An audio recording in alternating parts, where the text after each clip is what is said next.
So the original gospel ending for Mark is verse 8.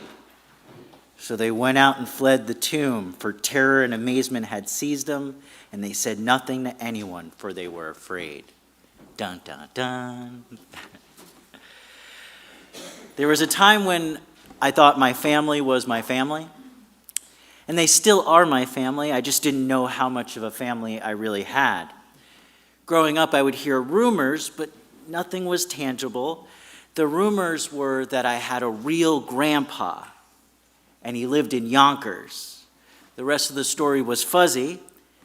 Some families have secrets they try and keep, but that's all I knew.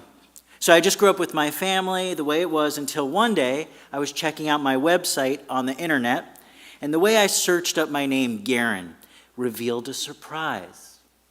In the sidebar of Google, I saw a picture of this astronaut named Ronald Garen. And I would have passed it up if he didn't look just like my dad. My dad had died when I was 4, and he had brothers and sisters. But again, there was a lot of mystery around that. So I clicked on the link of that astronaut and found in his biographical information where it said, born in Yonkers, New York. I told my wife, who then went to Facebook to look him up, and lo and behold, she just happened to be friends with a Lauren Garen. They went to school together. Ashley reached out and we did some ancestry, and well, wouldn't you know it, I had a huge family. The Garens are everywhere. Someone from this church who grew up in Yonkers actually asked me, are you related to Ronald Garen? And I told them yes. I haven't seen them since, so I hope that was okay. But after COVID, I went and met my grandfather, and it was a wonderful experience. He plays basketball and baseball. He plays golf 4 times a week. He's 84, so that tells me one thing, play golf. Just like me, he loves Coke, specifically in a bottle, and we had some of the same interests and quirks. It was a very surreal meeting. But wow, who would have ever thought a mystery like that would get solved? Growing up, we didn't have Facebook, Ancestry, or Google. Otherwise, how would I have ever known the full truth? And why did those who knew not tell me? Right? I mean, it does irk me that I had to find this out on my own. This was my own history, but maybe others thought it might be too much history. It might be too overwhelming to have that presented to me. But in reality, it helped me. It helped me get a fuller picture of my history. And well, now I have an uncle who's an astronaut. We've talked, and that's pretty cool. But old stories can become new stories when new material rises to the surface. What happens when you've been taught something your whole life and then someone comes along and tells you Pluto isn't a planet? Or human civilization is now showing signs we're much older than we thought. Or the Big Bang, yeah, we're reconsidering that. What happens when the Son of God tells us that God is no longer in a temple, but now resides in the human heart and mind? You should wrestle with all that implies, because the new information shatters or drastically changes what you may have believed for so long. It may be the bringer of such news. It may be that the bringer of such news seems like they're bringing good news, but it can be interpreted as bad news. No one in my family was excited that I discovered this new family. There might even be a part of them that was upset. I now know that information was withheld. It's hard when we get new information, and those in charge may not want everybody to know. I think people feel this way about the Bible. Maybe some of us who are older didn't grow up questioning the Bible so much, but just look around. Us millennials and below, well, one dominant group is comfortable with not asking those questions. But the other groups, the groups we want to attract, where are they? They are looking for new information because there is more information out there. There's more to the story, and they're finding more about it. They're discovering more about Christianity than the church actually has. which is why I want to introduce one of the fastest growing interests in Christianity today, which is we found more books. We found more stories about Jesus and the disciples from the time that the other Gospels were written. These are not forgeries. They were not heretical when they were written. The church wasn't even formed yet. They were the honest accounts of early Christians and how they experienced Jesus. We call this the proto-Orthodox period of the church. Have you ever heard of the Orthodox Church? Well, before the Orthodox Church, which got founded in around 400 AD, you have to say, what happened before that? That's called the Proto-Orthodox Church, before the church was organized. And it was a period we don't really talk about much in church. We can see in the Gospels themselves that early on, the Christians were already arguing about who Jesus was. How many gospel accounts are there? How many disciples were there? That number doesn't match. Were any of them casual? That they wouldn't write down the story or tell anybody about how their lives were recently changed? No. So we found more books. We found some more gospels. And let me ask, have you heard about them here in church? Or at any church? Let me ask, why do you think you haven't? If you read any academic book starting at Yale, some of these are up there. You go to Yale and go to the theology department and they'll tell you exactly what I'm going to tell you. Scholars all agree they are 100% legitimate and they all should be taken seriously. Why haven't they been brought up? The same reason nobody told me about my grandpa. It might change the story. It might change the way we see things. Because watch this. As we just looked, I showed you today, right now in the Bible, we have a problem. If you look at the passage in your bulletins or the ones on page 55, you'll see that the story of Mark ends abruptly. But in the Bible, there's a footnote that says something like this, that long footnote on the page. It says, some of the most ancient authors bring the book to a close at the end of verse 8, and that the additional passages were added later. Does that bother anybody else? Or you should at least go, what is that about? So the gospel should end in verse 8 where it says, so they went out and fled the tomb, for terror and amazement had seized them, and they said nothing to anyone, for they were afraid. Can you imagine it ended like that? What a terrible ending, right? Would you go see part 2? They said nothing to anyone, for they were afraid. Is not a great way to end the story of our Savior. And so they added the rest actually to clean it up and make it a nice, full story. But the initial sentiment is what? After Jesus died, the disciples were scared out of their minds, and so they shut up and didn't tell anybody about what happened with Jesus. That's the initial sentiment. Can you imagine?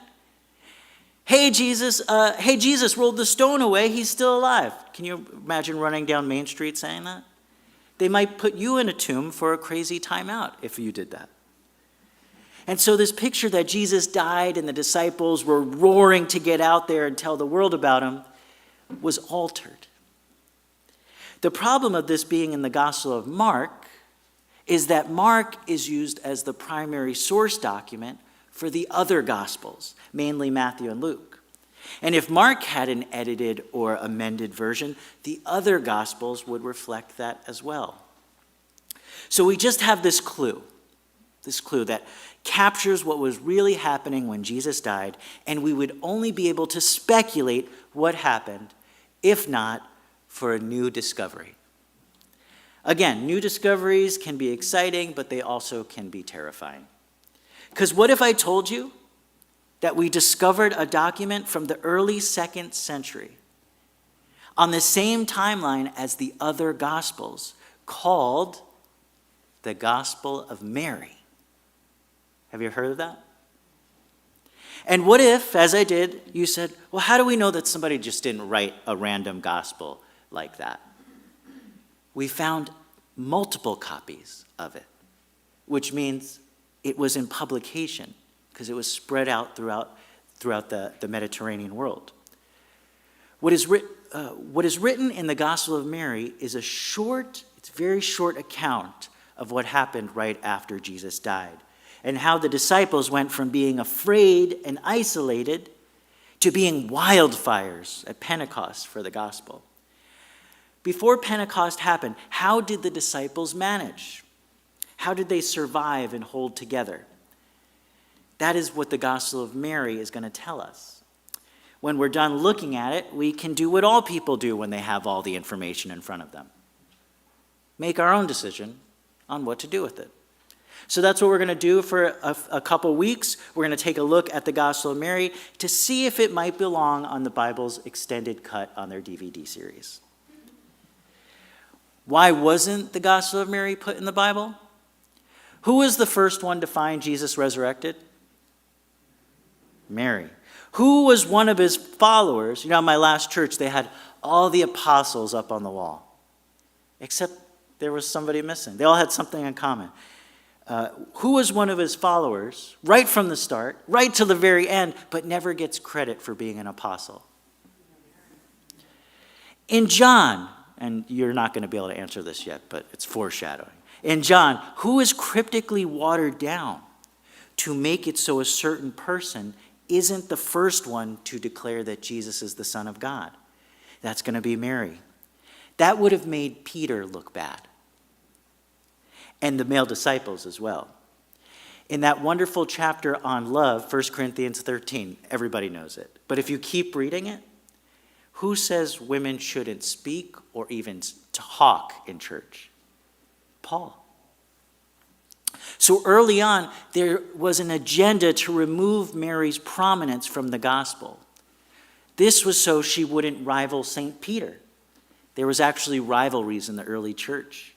And Mary and Peter were coming up against each other. And this also led to not allowing women leadership in the early Christian church.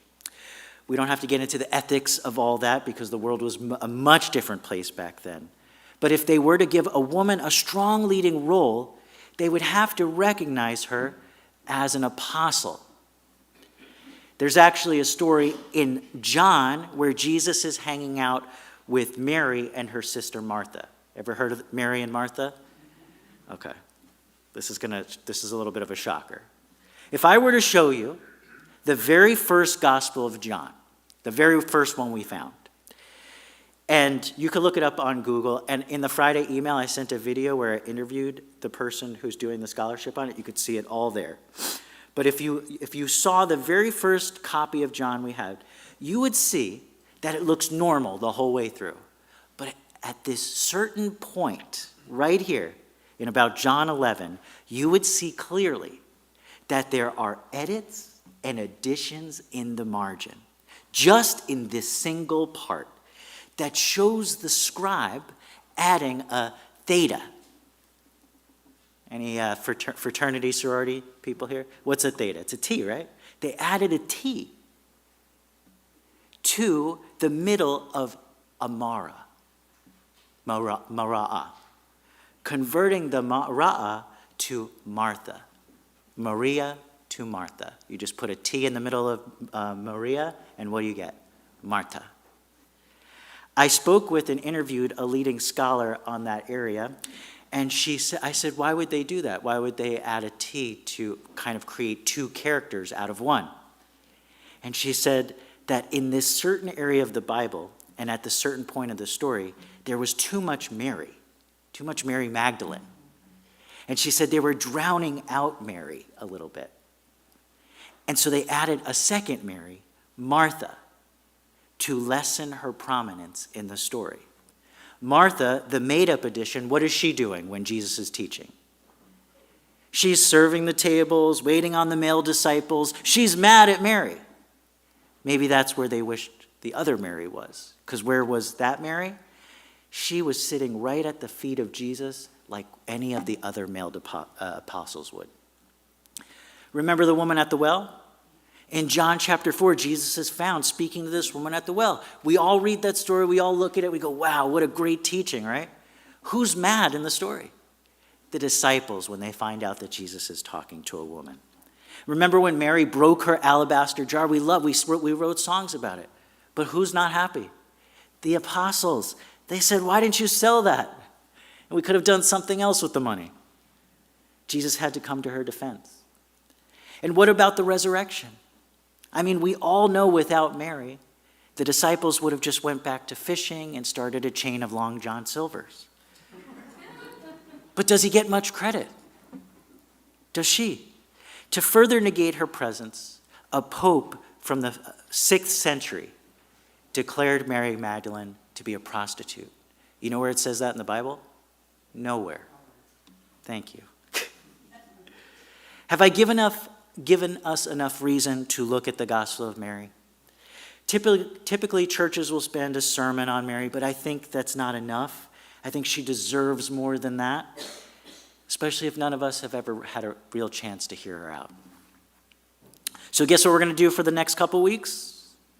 We're going to take some time to see what happened after Easter and see how her story might help their story, or at least help us see the story with fresh eyes.